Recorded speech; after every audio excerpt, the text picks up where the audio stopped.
Welcome to another episode of Pilots Say What, where we get to hear what pilots have to say. My name is Zach, and I'm your host from week to week on this podcast.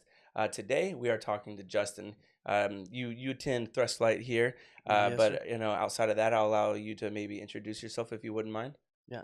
So I'm Justin Felderhoff. I've lived here in Dallas for 6 years or so, Okay. and then previously worked in the oil field and decided to pursue aviation full time as a career. Right. Oh well, we're glad to have you. You did oil field work before. Can you tell me a little bit about that? I don't so that I understand. Yeah. So I got my degree in mechanical engineering in 2013, and then since then I've worked for a few different companies, a couple service companies, and an operator.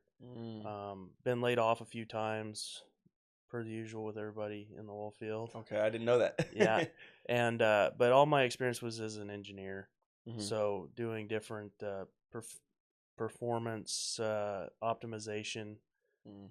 and improving efficiency, primarily in drilling operations. Okay. And then most recently, I was working with a company doing remote monitoring of complex technical extended reach wells. So Right.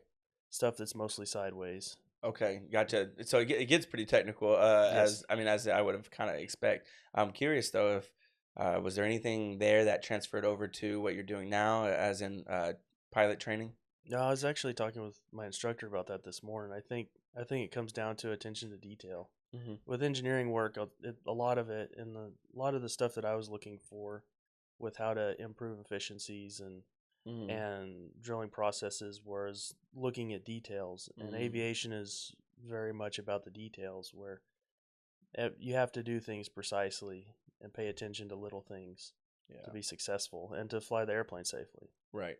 And that's one reason why I ask. I think that flight training is pretty technical, as I think most Hmm. people should expect. But not always just in the plane. Yeah. Also on the ground. We have a lot of knowledge that has to be covered before you fly the plane, or even as you're learning to fly the plane. So I'm curious. Did you know much about aviation before you got into flight training? Yeah, so I've been interested in airplanes since I was a little kid. Mm, I actually started working on my pilot certificate in high school. right. Um, I was in the Boy Scouts, and one of the scout masters was a pilot in CFI, and Mm-hmm. so I had about 6 hours in the Archers that he owned, Oh, that's awesome. and I was working on trying to pay for it while I was going to high school. Mm-hmm. Yeah, I was washing dishes in a pizza kitchen, and that was pretty tough between playing football and everything that goes along with high school. I understand. So that kind of fell by the wayside, and then it's always been kind of in the back of my head Mm-hmm. as I've grown up. And I finally got to a point where I was able to pursue it through time, mostly because I have an amazing wife that is helping to support me through this, and Right. we're able to make it work. And without prying too much, that's something I did want to ask about. What's some obstacles? I say some obstacles. Really, what's life like outside of thrust? Just so that, because there's lots of people who listen to our podcast Hmm. who maybe are thinking about flight training, or maybe getting back into it, or are in it, and Hmm. it's nice to hear from other people who live however they live. And so, Yeah. what is your day like, and what is your week like in terms of life and flying, and how you balance some of that out? So, well, obviously, right now, being enrolled in thrust, a good bit of it is school and studying. Right. We're a full But time accelerated programs. but I do my best to try to balance stuff. So Yeah. I usually it will have time between flights, um between the flight and class, where I can study. Right. So I try to do as much studying as I can here, so that when I go home, Mm-hmm. maybe I have to look up weather or do weight and balance before a flight, Right. look up a few details, but primarily I try to get as much of it done here as I can, so that I can leave it here and Yeah. go home and enjoy the time with family Right. and friends. Yeah, that makes sense. And you alluded to the fact that your supportive wife is a Hmm. big factor in you being able Yeah. to do what you're doing now, which is pursuing flight training in an accelerated program like Yeah. ours. Uh, and some people may say, "Oh, I have a wife and kids. I couldn't switch my careers now."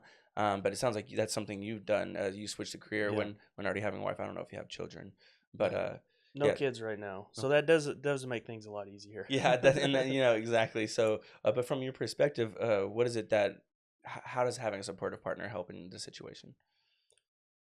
Well, for one, right now, definitely financially, Mm-hmm. because I don't have an income right now, Mm-hmm. and so she's able to kind of pick up the slack.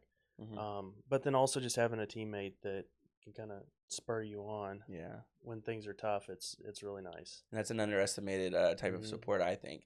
For sure. It goes a long way when you have someone in your corner. Yeah, I think regardless, a good support system is probably going to be necessary because I mean it. At the end of the day, it's not an easy program. It's fast paced, and you have to absorb a lot of knowledge in a short amount of time. Right. So being able to have a group that can encourage you and Hmm. keep your spirits up is important. Is there anyone outside of maybe your wife who kind of acts still as part of your support group? Yeah, her family's been pretty supportive. Hmm. They've been pretty excited about it, and then Hmm. I've got some friends and stuff that love hearing about progress and Yeah, new ratings and stuff. So exactly. yeah, so there's a nice group around that has been helpful. Nice, nice. Okay, gotcha. So just to paint a little bit of a picture, you were in the oil field. Hmm. You said as a mechanical engineer. Yes, sir. Gotcha. And then you make the leap to start flight training at some point Hmm. in time. What did it kind of look like when it came time to make that decision? Were you kind of anticipating it after for a while, and then eventually you're like, you know what, it's time? What did that look like? So I actually finished my private certificate last year. Mm-hmm. Initially went into it just kind of as a hobby because it's something I've always wanted to do. So Right. so And I you started in high school, so. yeah, so I finally finished it with a different program, Mm-hmm. and then flew for fun over the fall and this past winter, Mm-hmm. and then and then with the way work was, it was things were getting a little stagnant with the job I had. Mm-hmm. There wasn't a lot of room to move around, Mm-hmm. and the schedule was getting tougher because I was working nights a lot. Mm-hmm. We really didn't have much of a schedule at all to be able to plan stuff. Mm-hmm. And so, and my wife had been, for maybe a year, has been saying, if you want to get out and go to school, go to flight school, then I'll support you. And so it kind of took another 9 months after that before we finally said, okay, Yeah. let's do it. Right. So, Yeah. And to kind of put it in fewer words, maybe it was just time was getting hmm, getting kind of constricted, and you're like, I want to make a change. pretty Right. much, yeah. Yeah. It was just got kind of, you get to a point where it's like, okay, something needs to change because you can't see yourself doing the same thing for another 20 years. Right, So, exactly. Okay, gotcha. And then before we kind of get into what it was like starting, I have just a few more questions. But one of those would be, uh, what was something that was maybe a barrier or an obstacle that you maybe something you viewed as a barrier or an obstacle when thinking about starting flight training? Outside of course, like you said, the money again. You kind of have to stop working. That's tough. But yeah. Well, I yeah. mean, the medical certificate is obviously one. Hmm. Even though I'm relatively healthy, I mean, it's always it's something you just have a question about. So, Right.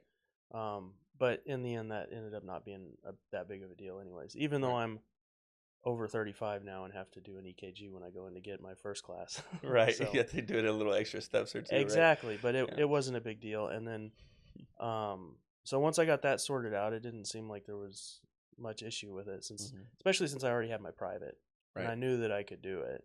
I already knew how to fly an airplane. It's Right. just Right. I getting forget. I keep everything. kind of forgetting that you did have you already had your feet wet a little bit. Mm-hmm. Uh, well, actually, that brings me to the other point. You said it started out as a hobby, Mm-hmm. but eventually you joined Thrust, and typically you Yeah. join Thrust because you know that you want to maybe make a career out of it. And when did that become clear? When it was time to leave the other job? Yeah, I would say so. It's December now, so I'd probably say September or Hmm. so. We finally said, okay, we're gonna. I think yeah, because that's when I got my medical certificate. That was kind of the first Mm. step, was making sure that I was able to get a first class medical. Right. Because if you can't do that, then it's going to be a lot tougher. Hmm. Um, and so we got that out of the way, and then we actually only ended up visiting this school and Hmm. then getting financing, and which that I mean that's obviously a big piece of it. I mean, Right. there's no way around it. It's like going to any other school. It's Hmm. going to cost a little bit. So You know, We and got it can be a little expensive, and it's hard. yeah. It's more surprising when someone doesn't take out a loan, in my own opinion. But Yeah, yeah. yeah, for sure. Mhm. So we got that sorted out, and then just jumped in. What's one thing that maybe your wife or some of your family or friends would say about you in order to describe you to help us understand you a little bit? Hmm. Maybe this one thing is something that you want people to know about you. I don't know. uh, I don't know. I mean, I'm sure they say a lot of stuff about Yeah, me. yeah, I'm I sure. I think probably that I'm pretty calm most of the time. Okay. I try to be even keeled. Mhm. It takes a lot to get me riled up. Mhm. Okay, that sounds like a useful skill, Yeah, yeah, especially in flight training. exactly. Uh, Yeah, and so, going into flight training, has it allowed you to kind of like take your time when doing something that's new? I wouldn't say so with thrust. Yeah. Oh, No, not with it's thrust. Okay. yeah, it's. I mean, it's fast paced. There's a lot of information to absorb in a short amount of time, Mhm. because it's a condensed program, Okay. which Right. is what you want, and that's one of the reasons that because we had flirted with the idea of me just getting my ratings as I on the like part time on the side with work, but it's just not doable. Yeah. I think this is the best way to go about being a professional pilot if you're serious about it. Mhm. It's the most economical in the long term, and then yeah, it seems that like because I did it with they finished with a Part 61 on my private, Right. and it's just different. Like I think it's being somewhere like this helps you start getting into the mindset of being a professional pilot. Right. You're kind of engulfed in it, Mm-hmm. and it's immersive, right? Yeah. And so you kind of have to show up or not.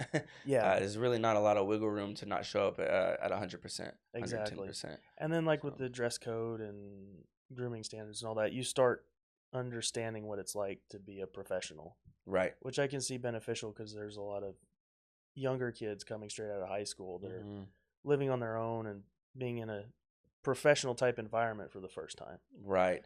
And I always thought the word professional wasn't like a kind of like a double-edged sword Mm-hmm. because it can be used against people in ways of like, oh, what's professional and what's not. I think sometimes people just throw the word out there to play people down, but I can see why it can really help shape someone Yeah. to live up to the standards of an environment they may be Mm-hmm. shooting to be within. So Yeah. I think that it would I can imagine how that helps a Mm-hmm. lot. But being here at Thrust, since it is a fast-paced program, Mm-hmm. what was it like getting started?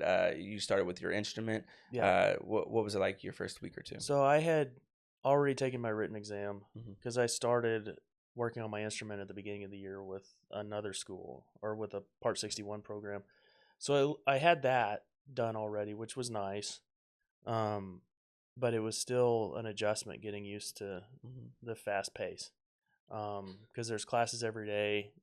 Most of my classes ended up being in the morning. Hmm. So you're getting up pretty early. The last time I got up that early was to go duck hunt. Yeah, right.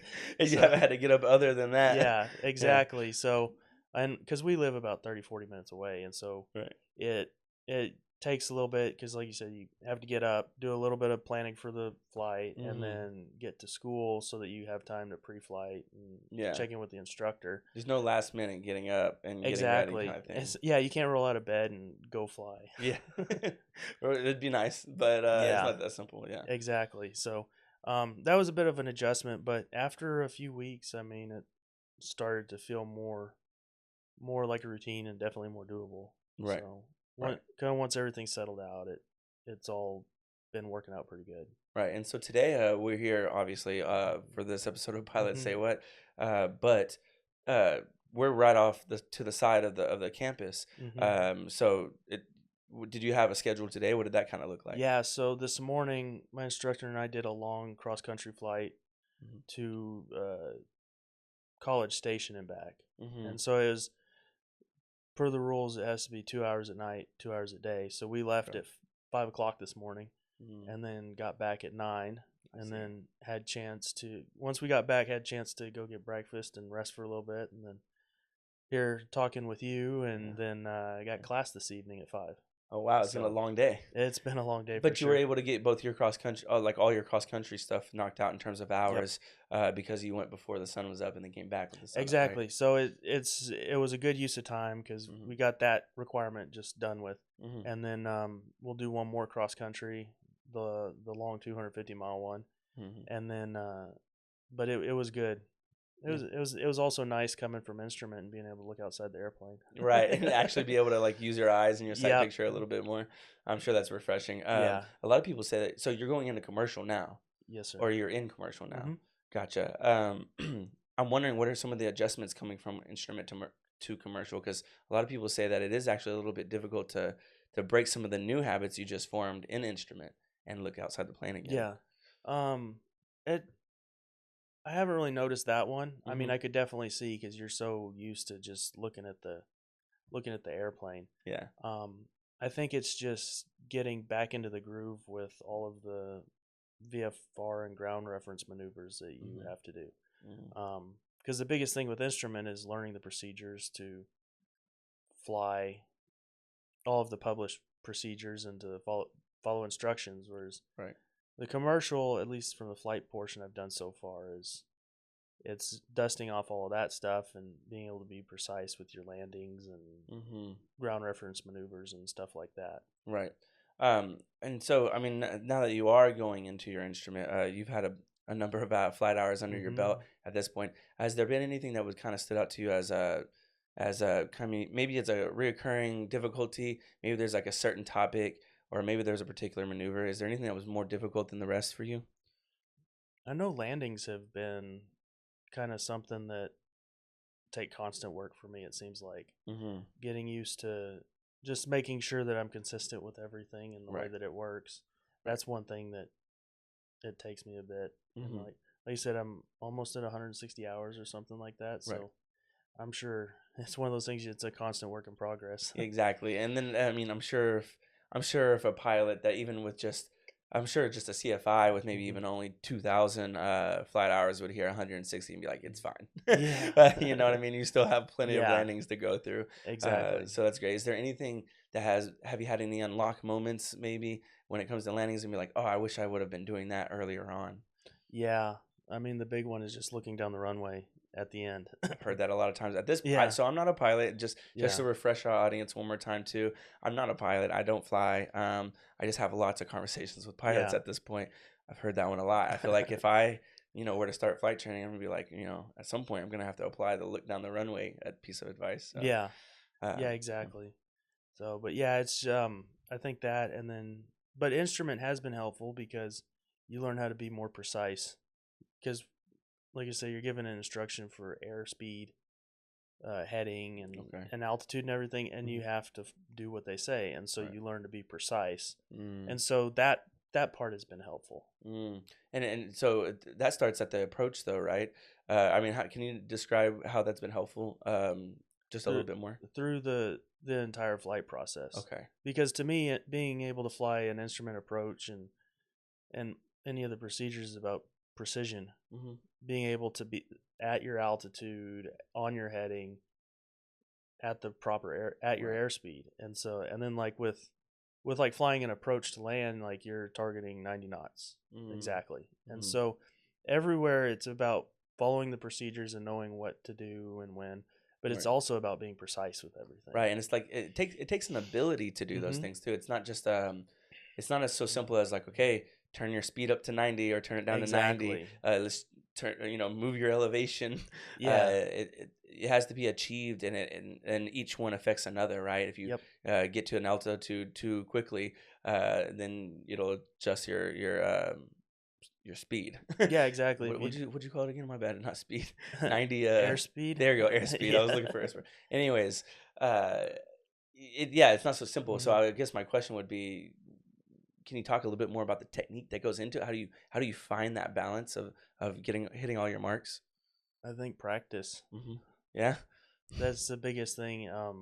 And getting a feel for the airplane. yeah, Um, it's definitely not an overnight thing, at least for me. right, It takes time to learn how to control that stuff, especially on a approach where you're trying to follow the localizer and the glide slope Hmm. so that you end up at the runway, Right. which is the ultimate goal of that kind of stuff. So Hmm. it's like you said, there's a lot of things because if you pull power, you'll sink faster. Hmm. You might gain airspeed, but and that might be the goal, but it might not, and Hmm. it might bite Exactly. you. So there's everything affects another thing, and it's constantly being aware of what's going on with the airplane and Hmm. understanding how a control input will affect Mm. the performance and what you're doing. Is there anything else in your previous career field that kind of transferred over to help you understand this side of aviation where it takes a good general understanding of how everything works? Is there any sort of analogy there for you?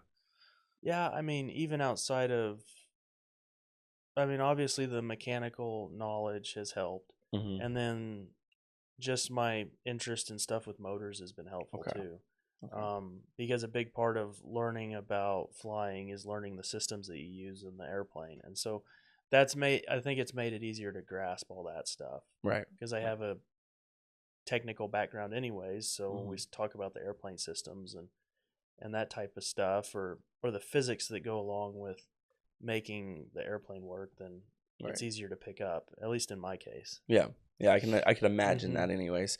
Uh, and so is becoming a CFI something that you imagine yourself doing after flight training, or would you be trying to build flight hours in any other sort of way?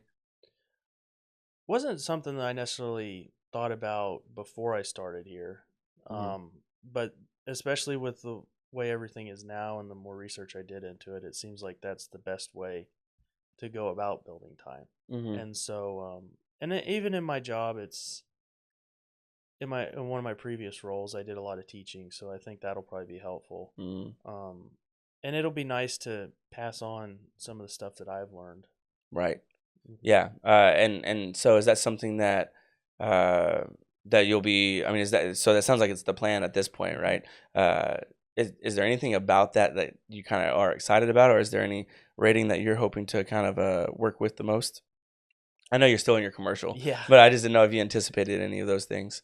Um, Yeah, I mean, I'm definitely looking forward to it. Hmm. I think it'll be pretty rewarding to be able to teach others and help them get to the same accomplishments that I've been able to so far. Right. I know I'm looking forward to doing my multi-engine. I Yeah. think that'll be pretty cool. Yeah, and that always sounds really cool. We have Hmm.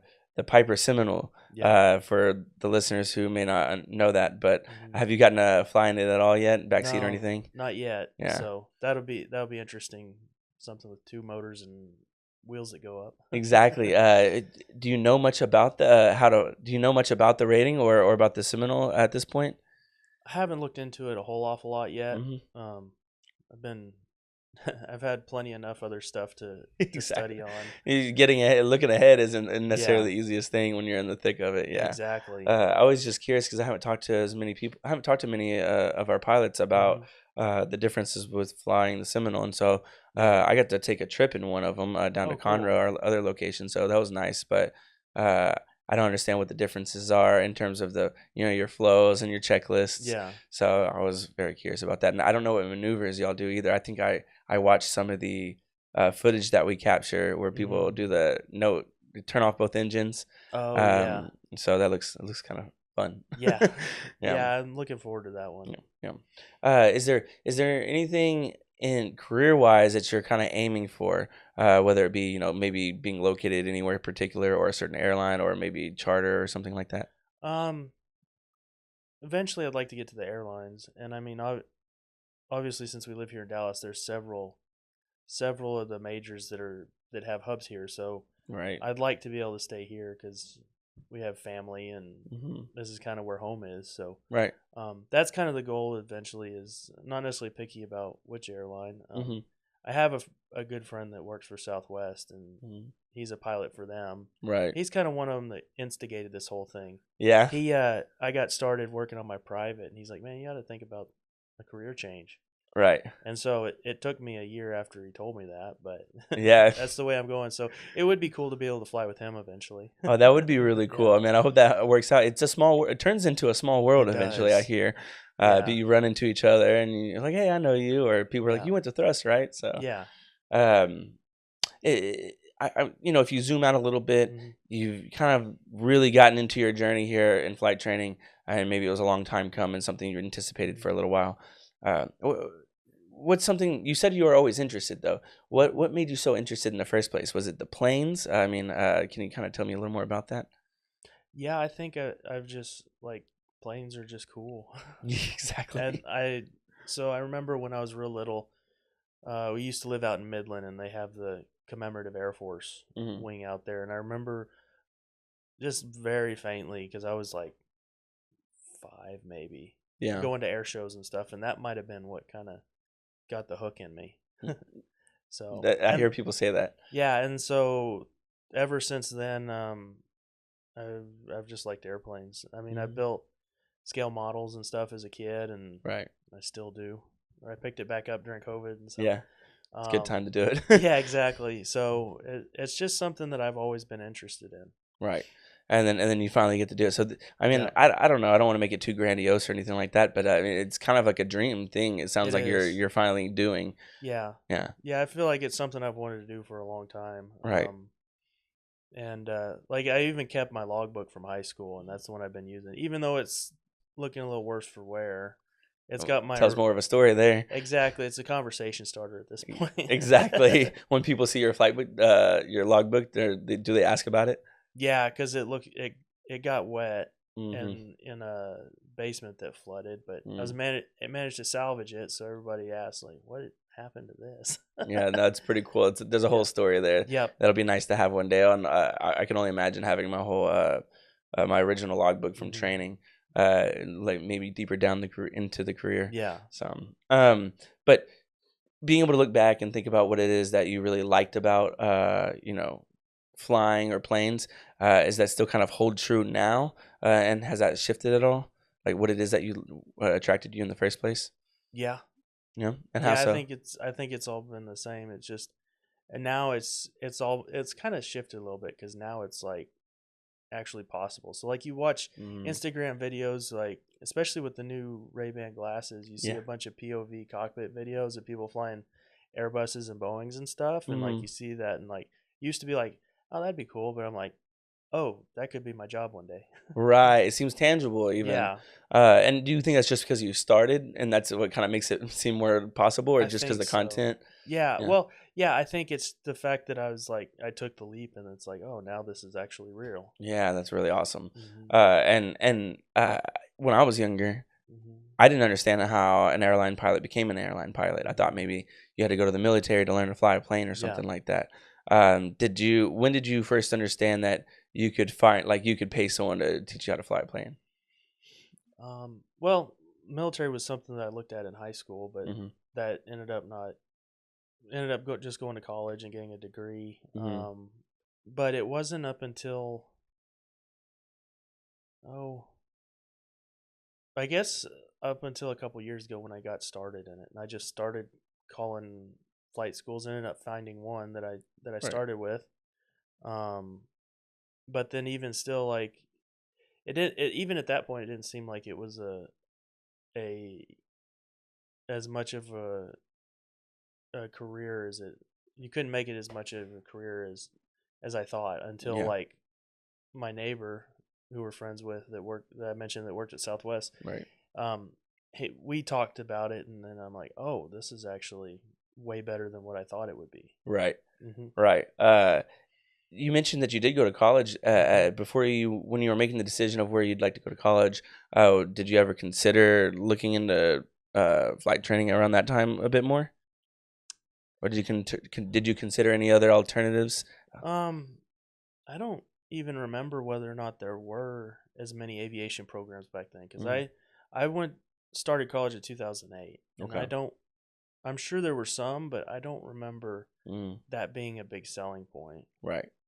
Okay. So, and like I said, like I had kind of gone away from the idea of flying, and my family's worked in the oil field for, Mm, I'm third generation now, or was, and yeah. so that's kind of where everything kind of steered me. Like Hmm. I just didn't know any better Yeah. about flying, and I think that's a big thing. Is there's a lot of stuff out there that you wouldn't necessarily expect could be a good career until you start digging a little bit. Exactly. And now, with the way that we have algorithms and Hmm. feeds and AI, it's a lot. It's really easy to get information, Yeah. even more than it used to. I wonder how younger people are feeling. Probably how we felt when I had Google, and I remember older people would be like, "Well, you have Google now.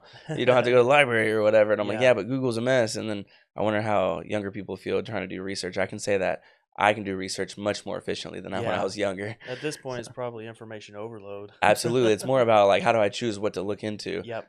My curiosity can take me in every direction. Exactly. So it's kind of wild now. But well, you're here at Thrust, and so Mhm. that's kind of exciting. And you said you didn't end up touring any other schools. How did you hear about Thrust, and why'd you? I mean, what made you wanted to join? So, like I said, I started with another flight school over here. So I Mhm. saw the thrust planes and buildings going out, Okay. going back and forth. And then I'm also a member of the flying club here, Okay. and so I've always seen the airplanes coming and going. Yeah. And this this school had a couple was affiliated with a couple cadet programs Mhm. like Envoy and stuff, Mhm. which drew me to it. And then the geographic location from our house was Mhm. made it easier. Yeah. Um, so and then like I said, I came and toured the school and liked it Yeah. and ended up just going with it. Awesome. Yeah. It's simple enough. Yeah, it was an easy decision. Yeah. Um, That's good because I feel like I tend to get the information overload. mhm. I like want to check all my options and know Yeah. what the pros and cons are so practically. And Hmm. I once you get into something like that and you actually make your choice and you get a little bit more down the road on your journey, I think it's easy to look back and say, man, I didn't know anyways. Yeah. You kind of have to do a gut check. It seems like Hmm. to me, but a lot of people say they love Thrust. So if anyone, for the record, if anyone's listening or watching, if you are on the fence about flight training, Google flight school near me. You can find plenty of flight schools. And now I can't say there's a flight school that close to you, but there's flight schools everywhere, and uh, it doesn't have to be Thrust. Now, if we're near you and if you're interested in Thrust, of course, give us a call or come take a tour or something like that. But I urge anyone who's interested in flying to at least take a discovery flight. And I don't know if you have any words for anyone who's considered flying before or maybe wants to make a career out of it, but just is on the fence about it. What would you say to someone like that? I would say go give it a try. Hmm. Um, where where there's a will, there's a way. So if it's something that you want to do, Hmm. then there's usually a way to figure out how to do it. Right. It's just about getting the right pieces together and figuring out where you best fit in, Hmm. so that you can go make it happen. I mean, Right. and Asking lots of questions. exactly, and like I I worked for had a career before this for 10 years, Hmm. a little over 10 years, and so it's not too late. There's still plenty of time. One of my instructors said that their oldest student was 54. So Yeah. yeah, so if it's an interest and you can figure out how to make it work, then go for it. Exactly. I wonder what. Well, I'm curious about if someone is listening to this and they are on the fence. I wonder what it is that's maybe makes it difficult for you, or what you feel like is holding you back. Feel free to leave a comment if you'd like, and Hmm. maybe people can start a little conversation down there. We do that often in a lot of our videos, so you never know. You might get some cool insight or some cool feedback. Um, so after your commercial, or I'm sorry, about how much more of your commercial do you have left now? A good bit of it. I Yeah. just started last week on commercial, and so we did the. I'm in the first stage, and so we did the 2 hour day and 2 hour night cross country.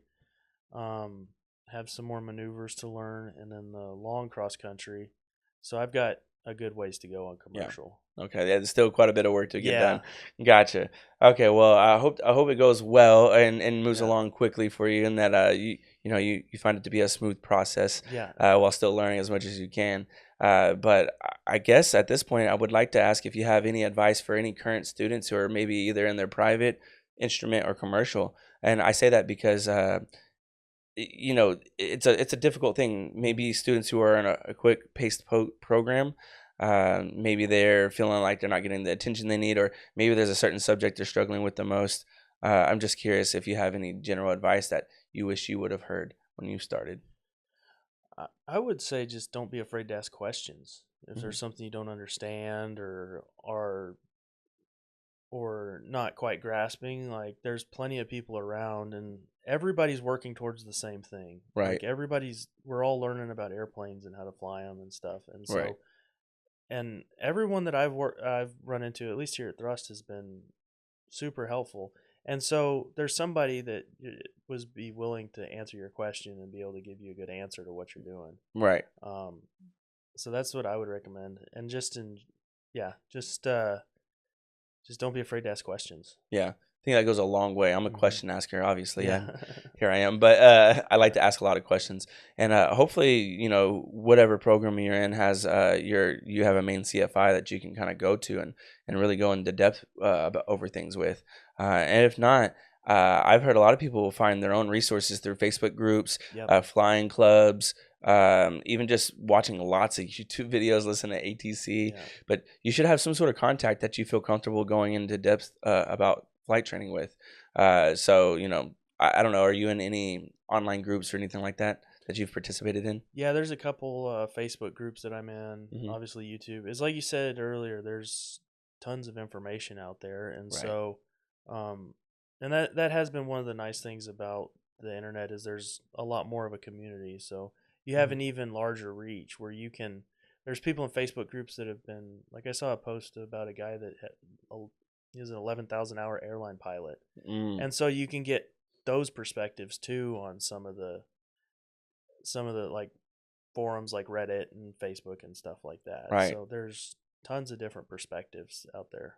Right. And I have some things that are maybe my hobby or my side passions. And so I say that because I created a separate Instagram account Hmm. recently, just so that I can see only that in my feed, and also Yeah. I can interact with other people who do that. It kind of helped me create a little bit more of a, instead of the echo chamber being used against me, I Yeah. kind of did it in my favor in this Yeah. scenario. And there's always a way to do that. And Hmm. before, online you just had to look up information and read articles, but you can find other people and talk to them. I think people are an underutilized resource sometimes. And Yeah. being when I was younger, I didn't want to bother people. Thought people would be bothered by me reaching out to them, but aviation doesn't seem to be that way. No. Yeah. No, and I think everybody's doing this because like I said, they like airplanes, and so if you ask them questions, they're gonna want to talk about airplanes. Yeah, exactly. They say that um, if someone's a pilot, you'll know because they'll tell you. Pretty much. Yeah, I've heard that a couple times. I've probably repeated it on this podcast several Yeah. times. But yeah, to that point, though, people like talking about Hmm. flying. This is one thing I like about pilots is that you guys treat what you do as a craft. Hmm. And it's a lot easier to talk to someone about what they do when they treat it like a craft. Yeah. If I go ask somebody who really doesn't like their job and sees no point in trying to be ambitious within their job, and I go ask them about their job, I'm probably going to be pretty bored about it. Yeah. But that's not going to. I mean, I can't think of a pilot I've talked to that didn't want to keep talking about it. Yeah, I So mean, I think everybody pursues aviation as a career because it's something that they genuinely enjoy doing. yes, And at least from my perspective, that seems to be what sets it apart from other stuff. right. Because there aren't that many people that do it, and it's not that easy. And Hmm. so you kind of have to have that drive to want to go through with it. It seems like. Right, exactly. I feel like you can find a lot of different motivations Hmm. to move through flight training, especially in a program like ours where it is Hmm. fast paced, like we were talking about, very demanding. But you, your drive has got to be pretty. It's got to be pretty. What's the word? Grounded, I Yeah. guess. You kind of have to stick to whatever that drive is, and it can't be too momentary Yeah. and rushed or anything. It kind of has to be like I just want to do this. Yeah. I It feel seems like like it. I mean, a lot of people I'm sure pursue it because it can be such a good career absolutely. financially, but I feel like there needs to be a little bit more than that Hmm. to be able to push through because there's a lot of ways to make money out there. Exactly. Um, I mean, if I wanted to be the president, I probably could have, but I wasn't gonna do that. I yeah, didn't want to. I didn't want it. yeah, exactly. Like it takes a certain amount of dedication that, like you said, it has to be deeper than the surface to so that you end up sticking with it. Hmm. Yeah, it gives you a little bit more reason to stick around. That makes sense, even when things are tough. Hmm. I had another question for you just now. Did you ever consider the mechanic side of aviation in general aviation? Did you ever consider getting your A and P? Or did that ever cross your mind? I didn't, just because I wanted to be in the driver's seat. Yeah, you wanted to fly the But plane. obviously, Yeah. being an AMP would be a great career path too. Hmm. One of the guys that the guy that gave me my tour, he's actually an AMP in the AMP school now. Oh, okay, Yeah. great. So, Yeah. um, Was it John? yeah, Yeah, John. Yeah, exactly. yeah. He's So, over in the AMP program. He was yeah, working with us for a little while. He did a little bit of flying before that, and now he's over here doing getting his yeah, AMP. exactly. Like they're Yeah. like it's a great program. I Hmm. would, if it wasn't for this, I mean, if I wanted to be around airplanes, then that's a perfect avenue to do it. Hmm. Exactly. Plus, you get to tinker with stuff and get your hands greasy and And I like that. I like getting my hands on things. I've yeah, considered going over there and maybe taking the night classes or something. yeah. I've always been very interested in that Hmm. side of things. I'm like, I'm just gonna be my fallback if for Hmm. some reason I get tired or whatever else I'm doing. Yeah. I'll probably be on this podcast forever though. So, well, I don't know, Justin, if there's anything else that you'd like to maybe uncover, or you think if there's something that someone could have insight um, about from you, but.